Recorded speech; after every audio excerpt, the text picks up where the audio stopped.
তুমি চলে যাওয়ার পর আমি অনেকটা বদলে গেছি। হ্যাঁ, হয়তো এখনও তোমাকে অনেক ভালোবাসি, কিন্তু এখন আর তোমাকে সেটা বলতে চাই না। এখনও অনেক অভিমান হয় তোমার উপর, কিন্তু এখন আর সেই অভিমানগুলো তোমার দ্বারা ভাঙতে চায় না।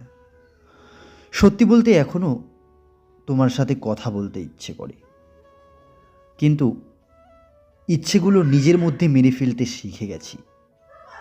জানো, এখনও তোমার কেয়ার করতে ইচ্ছে করে। হয়তো আমার সেই কেয়ার তোমার আর প্রয়োজন নেই।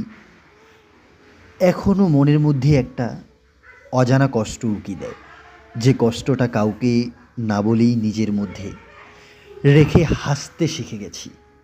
হ্যাঁ, আমি অনেকটা বদলে গেছি জান। ভালো থেকো তুমি।